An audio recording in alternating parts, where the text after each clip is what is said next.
Hello friends, welcome back to my channel. Today's video is going to be a very simple get ready with me, just kind of an update of what's going on with my life, where I'm at right now, the new job that I'm doing, and the whole process of just finding a job, what that has been like the past not 2 months, it's been about a month and a half, maybe a month and a half, yeah. But what it's been like to just job search and finally found a job, but it's only temporary. So just giving you an update of what's going on in my life. But I kind of didn't want to sit down and just talk to the camera. I needed to get my makeup done because I have to go somewhere. So yeah, and I'm sorry if I lose my thought process as I'm talking through the video, because I'm trying to do my makeup while I'm also trying to stay on my thoughts and talk about what was going on. So bear with me, I'm new at this, okay? So yeah, I hope you enjoy my video. Okay, so I'm just going to start the video. Today is just a quickly get ready with me because I gotta get going to places, but I wanted to do an update of, what I'm doing, or what I'm doing. I can't speak today, I'm so tired. This past week with my new job and what is going on for the month of June and July. So I just started a new job, and man, the job hunt has been really really hard the past 2 months since I graduated from USF. It's been a struggle to find a job. I've applied to so many places. I've applied to places out of state, not just in Florida, and I can't, nobody would get back with me. I had one job get back with me. So to give you guys an idea of where I've been applying to community colleges and universities for admissions and financial aid, because I can't teach at a community college with my master's, but I'm not going to be making a lot of money, and I have bills that I need to pay. So I've worked in administration before, so I have the experience and I know what I'm doing, but that's where I applied to a couple things. And then I've also applied to one of the big things for me is nonprofit immigration organizations. And with all the research that I did in my master's and my own experience, I just felt that would be a great fit for me. And I applied to several, and only one was available in Florida, and it was in Miami, and others have just been in Washington, D.C. And I've always wanted to live in Washington, D.C. But yeah, only one got back with me, and they did a phone interview with me, and they explained to me that there are different steps. So the phone interview was the first step, but then there was 3 other steps that came after it. And if I passed the phone interview, then I would move on to the next step. But they explained to me that they wouldn't get back to me and let me know about the job until 3 to 4 weeks. And that's the thing, when you're looking for these types of jobs, they take about a month, 2 months to get back with you if you got the position or not. So I was applying to a ton of jobs, and I did the interview, and they didn't get back to me until 2 weeks later. They didn't get back to me, and they told me I didn't get the job. And they said that a lot of people had been applying to that position, so there was a lot of applications. Probably that's why it took them 2 weeks to get back with me. So I didn't get that one, and I hadn't heard from any other jobs, so that was a bummer. But I'm realizing that I'm a grown-ass adult. I have bills to pay. I can't just be, just aiming high at all these jobs. It's good to aim high, but you have to also be realistic. You have bills to pay, have to find a job. So, one of the things that motivated me to, get my degrees was retail, and not in a good way. I have avoided working in retail. I worked in retail, but did not want to go back to retail. And I'm thinking, well, if retail's gonna pay the bills, then I need to go back and, work in retail. So one of the things that I thought about working at was in phones, because I used to work as a sales associate for a phone company selling cell phones. But this was for like a different company, not one I had worked at before. And they went through my job application, my job application, my resume, and I got like approved, and they wanted to do like a workshop. So the workshop is kind of like, you see what you're getting yourself into. And I was like, when I did the workshop, or going through the workshop, I was like, I don't think I can do this, but I'm gonna have to. I just hit my eye. I'm gonna have to, because I have no other choice. So as that was going on, I think it was like, it's those moments where you have to humble yourself and you say, okay, I did the best I could. I got these degrees, but these jobs that I want and I need are not working out. So I just need to get any regular job. And that's a moment where you kind of put your head down and you humble yourself a bit. And that's what I did. But literally in that moment, I got an email from my old boss at State College of Florida. And she was also my boss, but she was the first person that gave me a scholarship. And it was in the College Reach Out program. If you don't know what I'm talking about, you need to go watch part 1 of my video, because I talk about CROP. And she no longer works for CROP. She works for a new program called the TRIO program, Student Support Services. It's TRIO program has like 3 branches, and the one that she is in is Student Support Services. And I had sent her an email, I can't remember, like maybe a couple of days ago, before I was having that workshop for the sales and phones. And I asked her if she would be one of my references. And I explained to her I just graduated. She knew, I think she knew that I graduated because she attended my defense for my thesis. So she knew, but it might have like left her mind a bit. And I explained, like, I'm looking for a job, and that's a lot of blush. I'm looking for a job, and could I please use you as a reference? And then I explained to her, these are the jobs that I'm kind of going for right now, to give her an idea. You always want to ask somebody about a reference. You don't want to list them as a reference, and then they get a surprise email or surprise phone call, and then, they're like, I never agreed to be your reference. So I sent her that email. She responded back, and she's like, of course, I am more than happy to be a reference for you. She said, I had no idea that you were on the job hunt. And she's like, and she had sent me that email, but then she sent me another email, either the same day or a day later, and said, I just thought about this.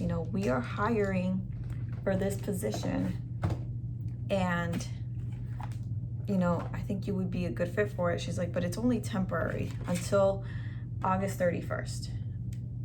But if you would like to apply, you should apply. And and the job has its own certain descriptions, but she said, we need somebody in this program right now that's going to help with recruitment and is going to support, us, the people working. So I think it was funny. I saw that email, and I think why am I thinking like I got that email later? But I got that email when I was in the T-Mobile workshop. And I was like, I swear this must be a sign that, you know, I needed to humble myself a little bit and something good would come out. So I said, you know, sure, like this sounds great. You know, I'd love to talk about it. She sends me an email right back and it's like, can you talk in 10 minutes? And I'm like, okay. And I'm in the middle of this workshop and I said, okay. The workshop kind of ends and they were asking if we had any questions or if we wanted to say something else. And I said, you know, I kind of spoke up and I said, you know, I really appreciate this opportunity, but I'm going to back out because this is not the job for me. And I explained I'm more into sales in person, not customer rep over the phone. But I really appreciate, you know, this taking the time to do this workshop and you explaining all of this, but I don't want to waste your time and I don't want to book, you know, like an interview when, you know, I don't want to continue or further on. And the guy kind of didn't understand what I was saying and I had to repeat myself. And then he like said, you know, thank you so much. You know, I really appreciate your honesty. And then I just logged out of the call. Then I set up a Microsoft meetings with my old boss and we chatted over video, and another employee was in the call and I had never met her before, but she's also part of the program and she's the coordinator where my boss is now the director of that program, and kind of quickly gave me an idea of what the program is about and what I would be doing. And I was like, great, sure, I would love to, you know, help out in any way that I can. So it was kind of like pretty much a done deal. Like I wasn't interviewed at all. And obviously for very important, like full-time positions, I would be interviewed, but this is a temporary position. She really needed somebody quickly. And she knows me, she knows my work ethic. I've worked with her before. She knows like my skills and my abilities. So she's like, you know, you're hired for this right now. And we had to go through the whole like hiring process, which is very, very, very, it's not bad, but it's like, because I have DACA, I have to make sure I show that proof of DACA. Not through the community college. I didn't need to do it with them, but I needed to do it with this company that is going to pay, you know, send me my paycheck every 2 weeks. So that was a lot of paperwork that I had to fill out. I had to go to a particular location and do my biometrics and kind of waiting for the approval of that. I think also during that time, that's when I got the allergic reaction to the vaccine.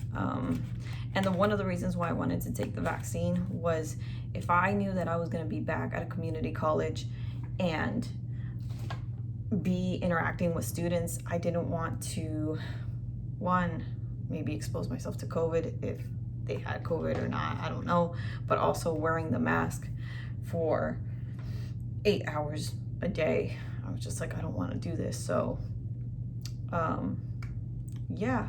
then there was that process happening. One thing I did forget to mention was my boss had told me that I could pick the days and the times that would work for me. So I gave her the list of days and the times that I would want to go to work. And yeah, we also did that. Sorry, I'm looking, I'm like, I feel like I'm missing something. I'm gonna do my eyebrows and my eyebrows take forever to do. So yeah, the thing is about this job is, okay, I live in Tampa and it's at State College of Florida in Bradenton. That's an hour drive from Tampa. And I moved to Tampa, so I didn't have to do that drive. And now I'm back. I'm doing the drive, but temporarily. So because I don't think that when my lease ends at beginning of August, I don't think I'm gonna stay. I think I'm gonna move back in with my parents temporarily in Sarasota. And Sarasota and Bradenton, they're not that far from each other. But yeah, now I'm back to driving an hour, and that's been a little bit hard. Not the whole driving to the job, but more of oh, I really should have done my eyebrows before I did this video. Sorry, I'm looking at my eyebrows and I'm like, this does not look right. It's not so much the driving that's killing me right now, it's the lack of sleep. You know what I mean? So I started work this week, and I started Wednesday because my paperwork wasn't, like, the biometrics were done Monday. So it took a day to you know, approve them, and then they needed some other, I think they needed my work authorization card, the DACA, and then to match up with the other documents, and then they approved me.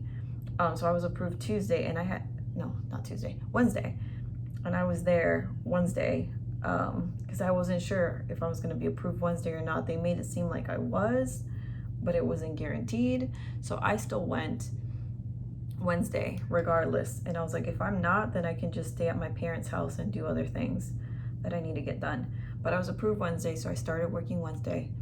And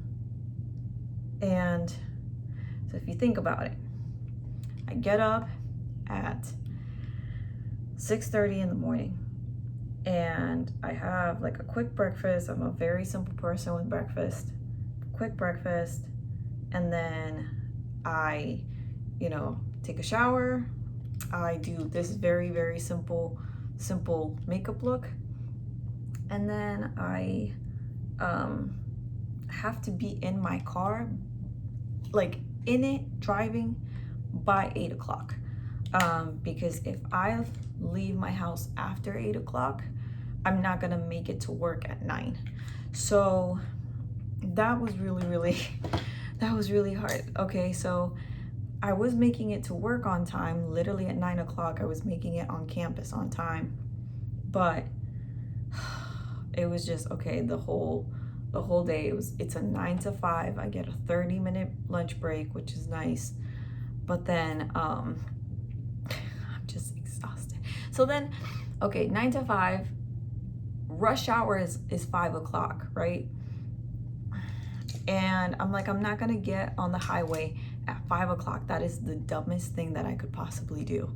And so I just go to my parents' house. My parents' house is about 15-20 minutes away from the community college. So I pretty much just stay at their house for about an hour, 2 hours. I have dinner with them. I have to make the dinner quick because then I have an hour drive back to my place in Tampa. And depending if I hit traffic or not,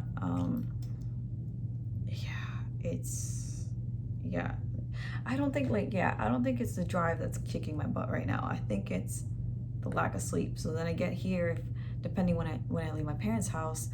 I messed up Wednesday the first time because I fell asleep at my parents' house. And I think I woke up around like 8 o'clock, like from the nap at my parents' house. And I hadn't eaten dinner, so then I had to eat dinner there, and then I drove back, and I didn't get home until like 11 or something like that, or 10. But I didn't get enough hours of sleep. So the next day I was really tired at work. But then I was able to kind of recuperate and hurry up. The following, like the Thursday, when I was trying to drive back to my place from my parents, I left early. And yeah, it's just trying to get those hours of sleep. And then when I get home, I try to like just go straight to my room, do my own thing, just shower, have a midnight snack, or not like a midnight snack, but have like a snack, and then straight to too bad. I try not to do anything else in the apartment. I know like one night, I don't know if it was Thursday or Friday night, my roommate went out and her pets are like, they go crazy when she's out because they miss her. I had to close the door. I'm like, I'm sorry, these are not my pets. I can't deal with them right now. Like I need to go to sleep so I can go to work tomorrow. So I close the door and the pets are on their own. They're not my animals, they're not my responsibility. So yeah, that's been a little bit hard and tricky, but maybe I might get used to it. By August, I should be out of here into my parents' house. I don't know how I feel about that right now. I've enjoyed living on my own and enjoying the peace and the quiet. It's just like in my house, it's very, very noisy. You hear everything, and I've been enjoying this. So I don't know how I'm gonna deal with that and privacy and all of that. So that's where I'm at with that. But I can, when I'm done lining my lips, I can quickly talk about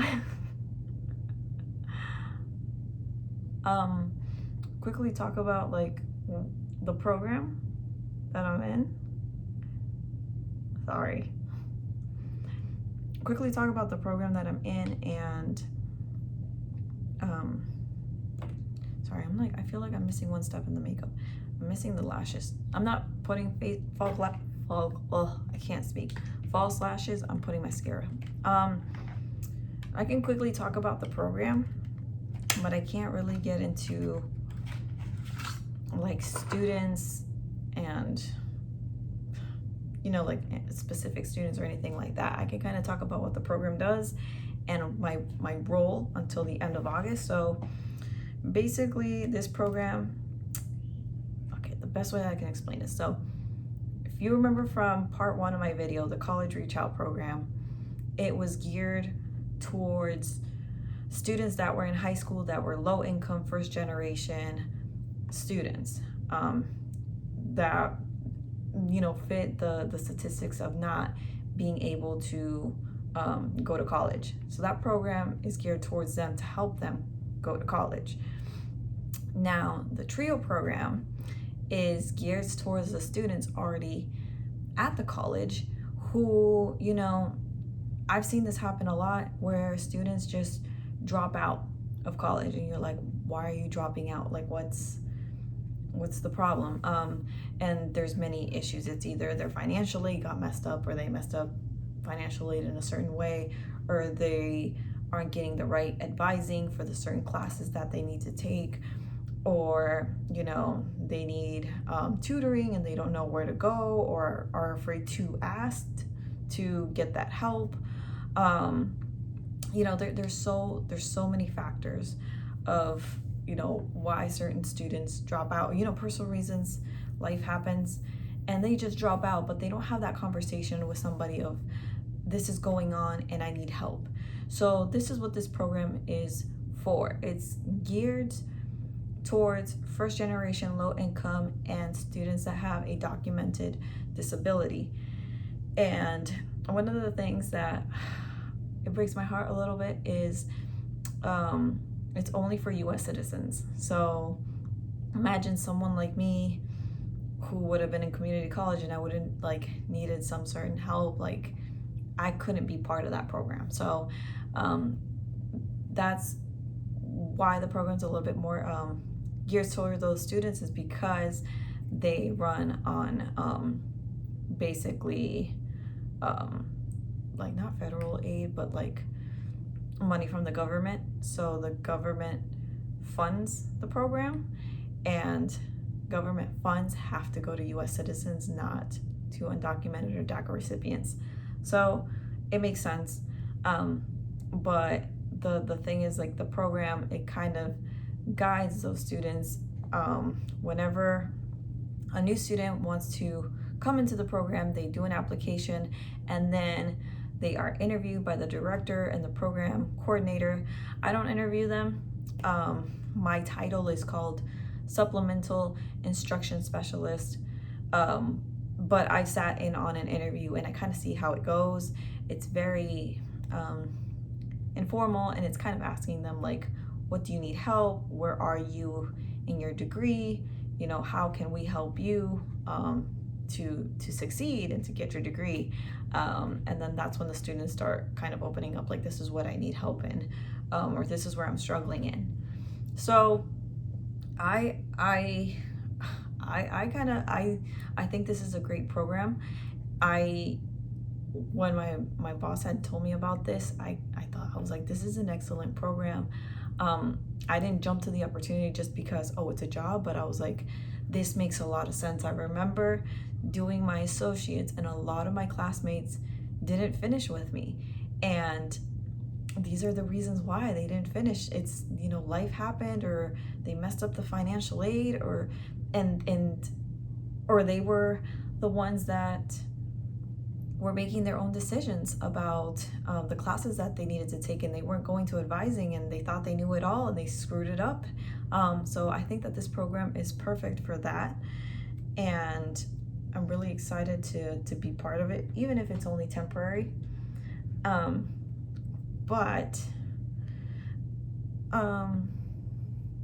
Yeah, that is where I am at right now. But my goal, or like part of my job description now, is to just recruit students. Ow.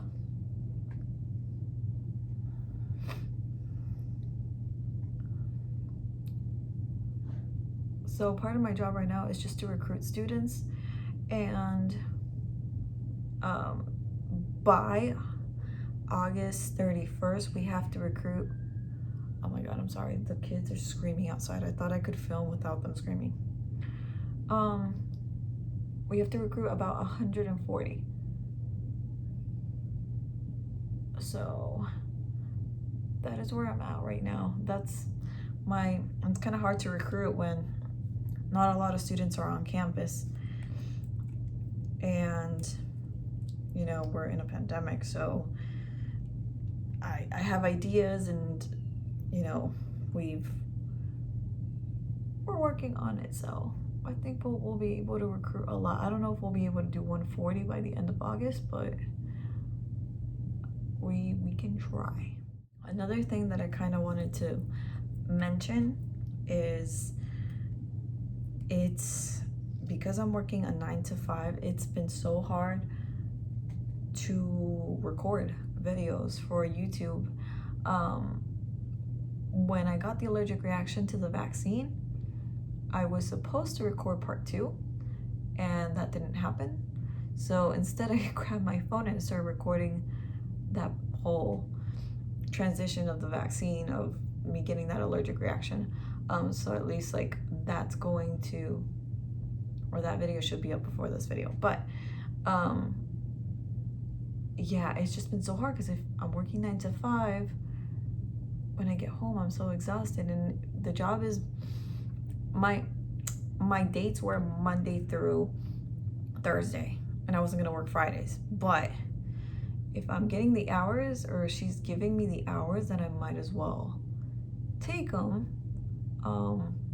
So yeah, that's where I'm at right now.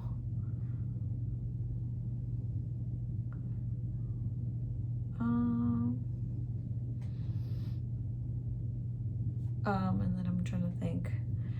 Yeah, so I gotta figure out a schedule for me to be able to record before I move out too, so I can do that couple videos before I move out, have them recorded, and then post it later.